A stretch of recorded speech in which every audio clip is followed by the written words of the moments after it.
થોડા દિવસ પહેલાં અમારા ગામડે એટલે કે અમદાવાદથી થોડાક કિલોમીટર દૂર હનુમાનજીનો એક હવન થવાનો હતો, જે અમારા ફેમિલી દ્વારા જ કરવામાં આવ્યો હતો અને અમે લોકો એમાં ભાગ લેવા માટે ગયા હતા. હવે ત્યાં ઘણા વર્ષો થઈ ગયા. અમારું મંદિર છે ત્યાં આગળ રામજી મંદિર, રામ દરબાર મંદિર છે અને એક શંકર ભગવાનનું મંદિર છે. તો આ અમારું ગામડું છે, મતલબ કે મારા સાસરી તરફથી.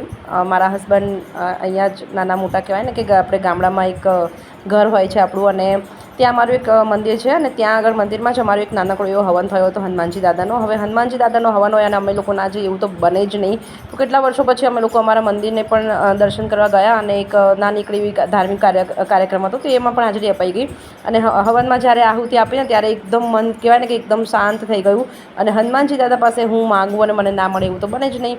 સો મારી દીકરીને પણ એમાં એક નાનકડો એવો અવસર મળ્યો સામૈયું લેવાનો. તમને બધાને ખબર છે, જે લોકો ગુજરાતી હશે એ લોકોને ખબર જ હશે કે સામૈયાની પ્રક્રિયા શું હોય છે. એના પછી હું તમને અમારું ગામડાનું મંદિર બતાવું. જો આ છે અમારું ગામડાનું રામ દરબારનું મંદિર. બહુ વર્ષો પહેલાં એટલે કે મારા સસરાની અહીંયા 3 થી 4 પેઢી અહીંયા આગળ રામજી મંદિરમાં પૂજા કરી, અને બહુ જ અત્યારે તો રિનોવેટ થઈને ઘણું સારું એવું મંદિર બનાવી લેવામાં આવ્યું છે. આ છે રામ દરબાર. સાઈડમાં નીચે કૃષ્ણ ભગવાનની મૂર્તિ છે, બંને બાજુ હનુમાનજી દાદા અને ગણપતિ દાદા. બાજુમાં શંકર ભગવાનનું પણ મંદિર છે, તે પણ હવે રિનોવેટ થઈને ખાસું એવું એમાં સુધારો થઈ ગયો છે. સો આ મંદિર પણ નવું બનાવવામાં, મૂર્તિઓ પણ નવી લાવવામાં આવી છે. પહેલાં જે જૂની મૂર્તિ હતી એના કરતાં આ મૂર્તિ થોડી અલગ છે.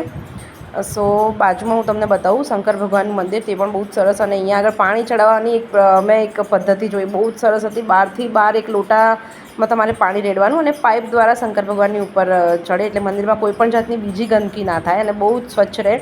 અને સૌથી છેલ્લે જમણવાનો ટાઈમ, એટલે કે બહુ જ મારું ફેવરેટ ટાઈમ. અને એમાં અતિ શુદ્ધ ગુજરાતી થાળી, મતલબ કે રસાવાળું બટાકાનું શાક હતું, દાળ ભાત. આહા, મન તૃપ્ત થઈ ગયું એવું કહેવાય.